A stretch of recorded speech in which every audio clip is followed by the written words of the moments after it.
दोस्तों नमस्कार, मैं आपका दोस्त मनोज कुमार मिश्रा, एक फिलोसोफर और एस्ट्रोलॉजर। आज मैं आप सभी लोगों का अपने YouTube चैनल एस्ट्रो और वर्ल्ड पर स्वागत करता हूं। आज जो टॉपिक मैं आप लोगों के सामने लेकर आया हूं वो है लग्न से संबंधित।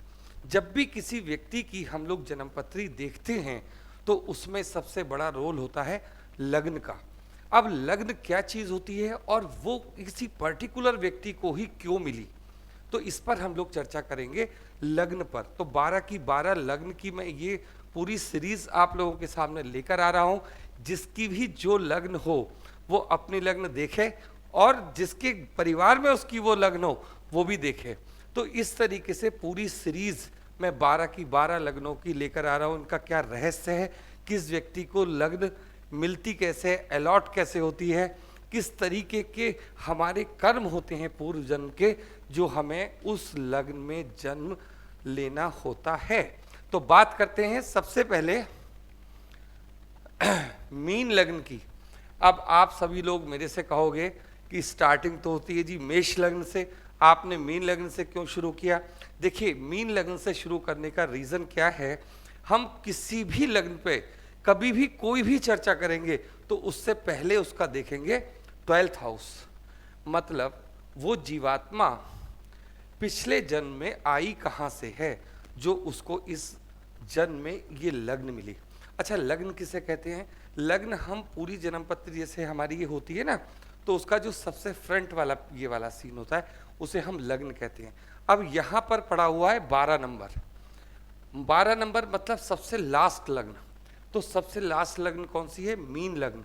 मीन लग्न को चूज करने का विषय ये है कि ये जीवन का आखिर है।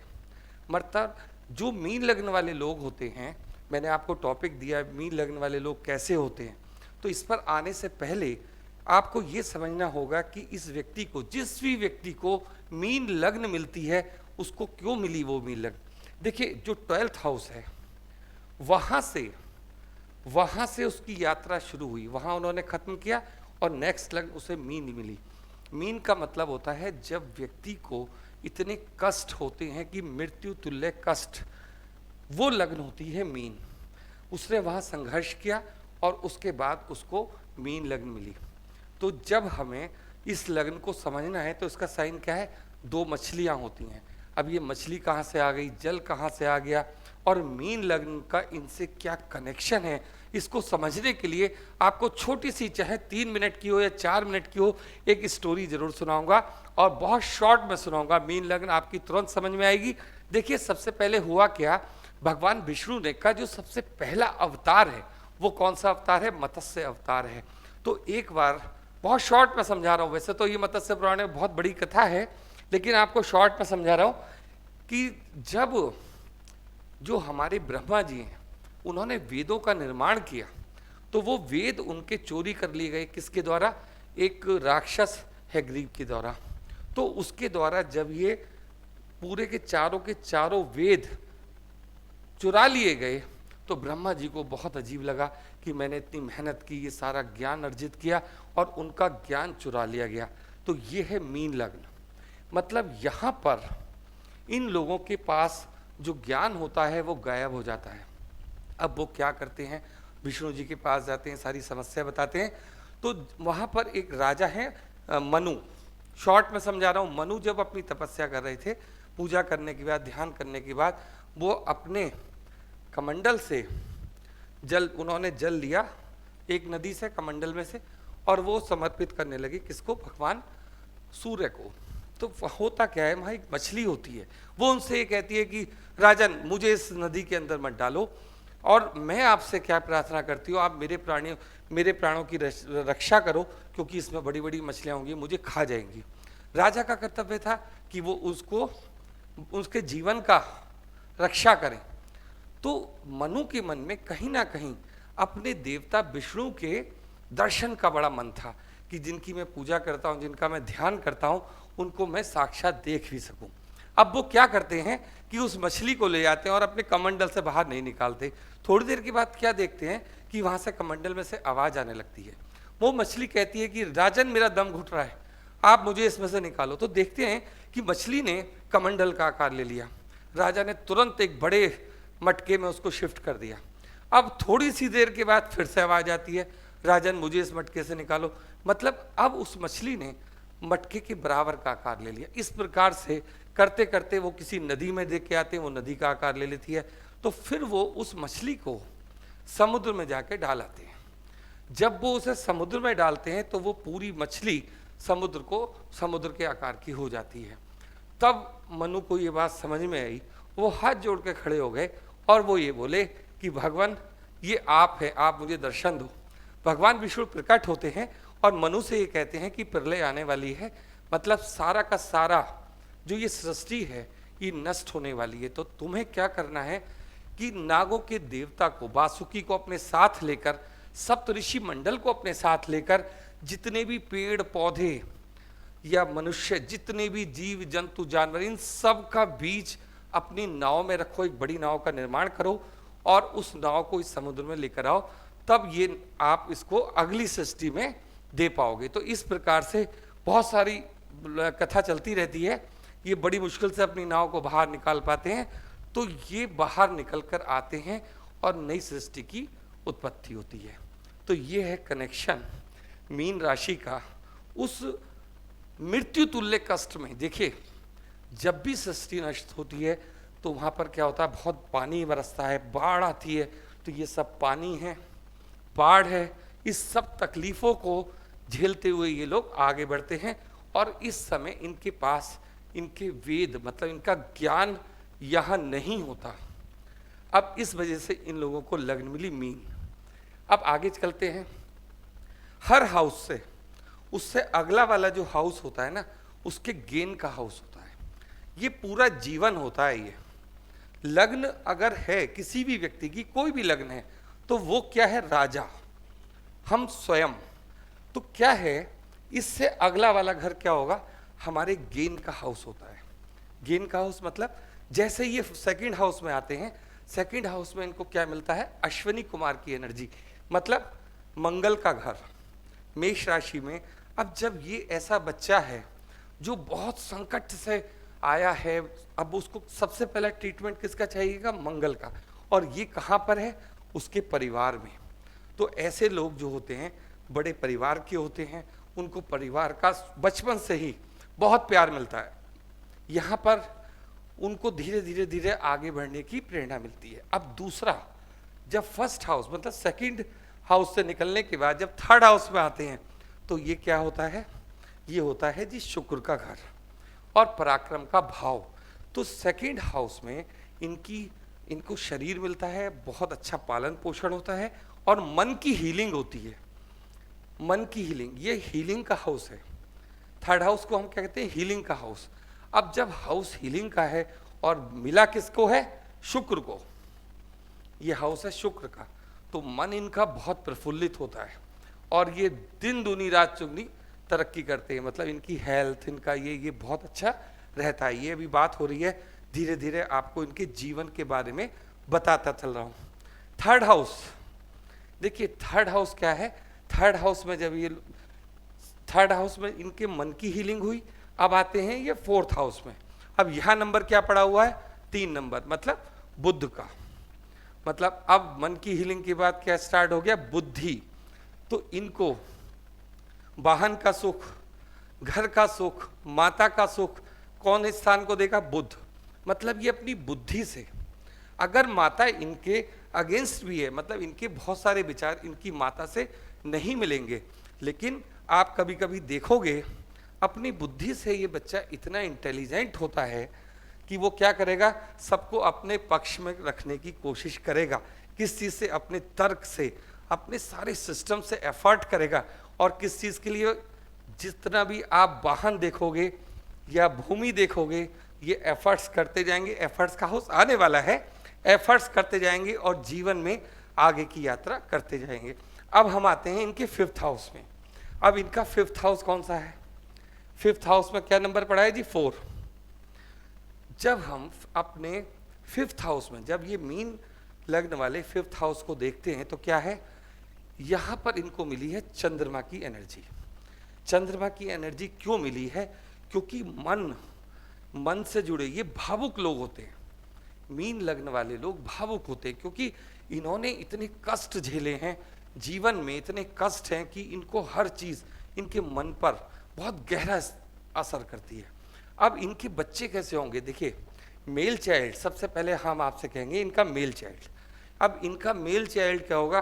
देखने में अच्छा होगा, चंद्रमा का है ना, सुंदर होगा, लंबाई ये वो सब अच्छे होंगे, और अंदर से वो क्या होगा? देखने में लगेगा आपको स्ट्रांग है, लेकिन अंदर से वो भावुक होगा।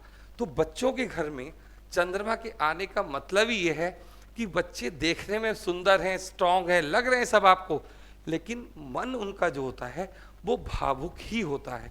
कनेक्शन कभी और बताऊंगा, रीजन क्या है? बुद्ध की वजह से। ये कभी और चर्चा होगी, और क्योंकि वीडियो बहुत लंबी हो जाएगी। अब हम आते हैं इनके 6 हाउस में। 6 हाउस क्या है? जब हम 6 हाउस में आते हैं तो इनको क्या मिलता है? सूर्य। अब सूर्य क्या है जी? हमारी आत्मा। तो आप ये देखोगे कि आत्मा का कनेक्शन कहाँ पे है? रोग ऋण शत्रु के भाव में है। अब ये ऐसा क्यों है? देखिए, जब भी आप अहंकार करोगे, सूर्य किस चीज को रिप्रेजेंट करता है? सूर्य रिप्रेजेंट करता है हमारी आत्मा को, आत्मबल को। जब ये इतना स्ट्रगल करके आगे निकलते हैं तो इनके अंदर एक अहम आ जाता है। इनके अंदर क्या आ जाता है? अहम आ जाता है। और वही वो इस वजह से क्या है, हमारे ऋषियों ने ये जब कनेक्शन सारे बनाए हैं तो क्या है कि इनके पतन का कारण क्या बनता है? इनका अहंकार। देखिए, मीन लगन की जब भी आप चर्चा करोगे तो जितने भी मीन में एक निकालते हैं वो यही लोग निकालते हैं। बहुत इंटेलिजेंट होते हैं, बहुत बढ़िया होते हैं, लेकिन जब आप इनकी कोई कमी बताओगे तो इनको गुस्सा आ जाता है। इनके अंदर इनका जो अहंकार है ना वो जागृत हो जाता है। हमने ऐसा किया, हमने वैसा किया, इस तरीके की बातचीत आती है। रीजन क्या है? क्योंकि आत्मा कहाँ पड़ी है? 6 हाउस में। लेकिन जब भी ये लोग अपने किसी भी व्यवहार में अहंकार लेकर आएंगे तो आप पहले से ही समझ लीजिए कि जब हमको अहंकार करना ही नहीं है तो क्या करना है? हमें अपने मस्तिष्क का उपयोग करना है। उसी क्षण आप समझ जाइए कि अगर आपने किया अहंकार, 6 हाउस को आप एक्टिवेट कर लोगे। अब बात करेंगे इनके 7th हाउस की। अब 7th हाउस क्या होता है? पार्टनर होता है।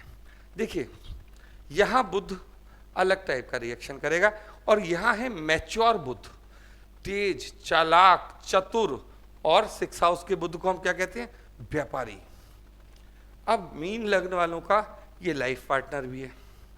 इसीलिए कभी कहते हैं कि जब भी आपको कोई बिजनेस करना हो तो बहुत सोच समझ के कीजिए किसी के साथ पार्टनरशिप। लेकिन यहाँ अभी हम बिजनेस के पार्टनरशिप की बातचीत नहीं कर रहे, यहाँ हम 7th हाउस के लिए बात कर रहे हैं इनके लाइफ पार्टनर की। तो लाइफ पार्टनर कैसा होगा? बुद्ध जैसा होगा। वो कैसा?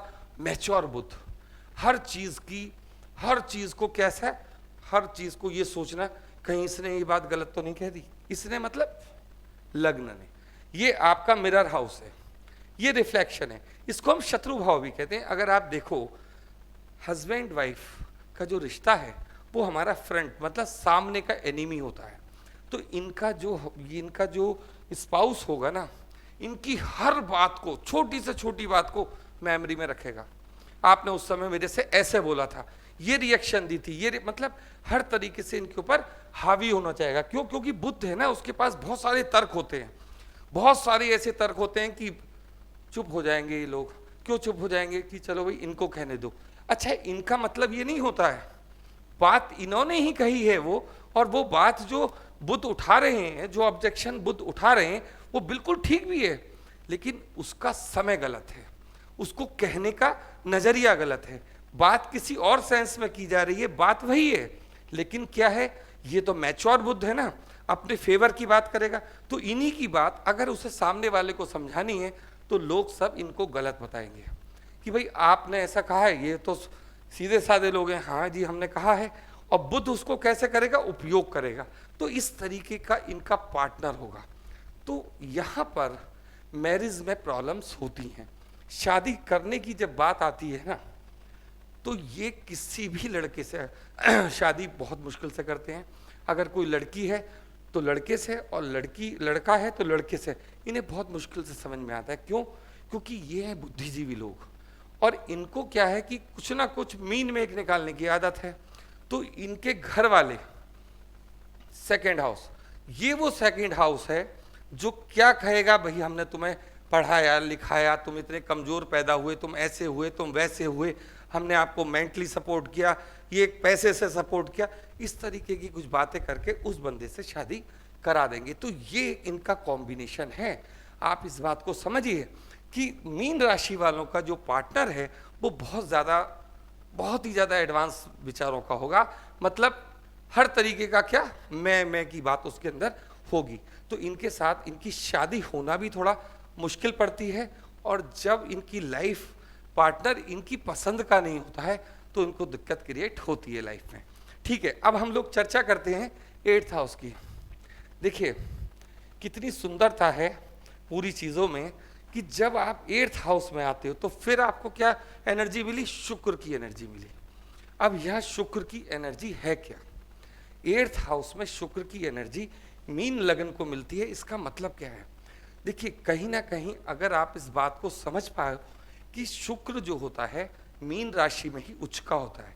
उच्च का मतलब क्या होता है, उच्च का मतलब ये नहीं, मतलब उसके अंदर तीव्रता होती है, अब वो होती है हिडन। अब 7th हाउस क्या है कि जब तक ये लोग शुक्र के एक्सपीरियंस को, जब तक ये अपने शुक्र के एक्सपीरियंस को एक्टिवेट नहीं करेंगे तब तक ये आनंद तक नहीं पहुंच सकते। देखिए ये अलग टाइप का आनंद था, और यहाँ पर जो बात हो रही है आपके मैच्योर होने के बाद हो रही है। तो यहाँ पर शुक्र का 8th हाउस में आना आपको ये चीज़ बताने जा रहा है कि आपको कहीं ना कहीं शुक्र की एनर्जी को एक्टिवेट करना ही करना है।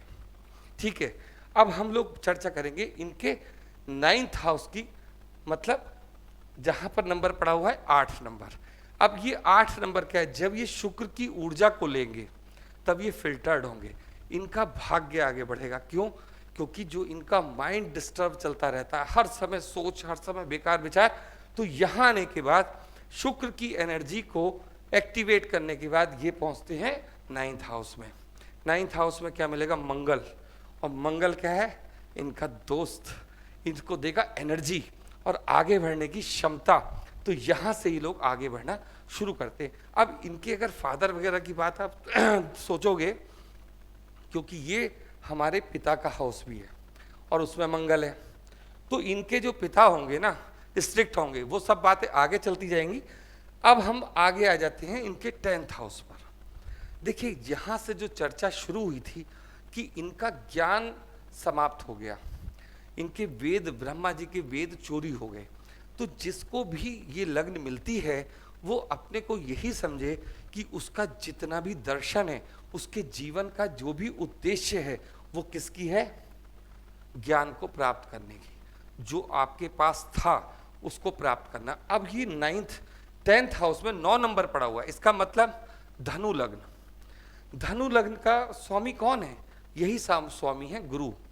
अब यहाँ पर गुरु की कंडीशन अलग है, यहाँ पर गुरु टीचर है, यहाँ पर गुरु ये चीज़ करेगा कि जो आपकी मेमोरी लॉस हो गई, जो ज्ञान आप भूल गए, वो यहाँ लाकर देगा। तो 9th हाउस मतलब धनु लग्न इस 10th हाउस के लिए ज्ञान को अर्जित करने का सबसे बड़ा ब्रह्मास्त्र है।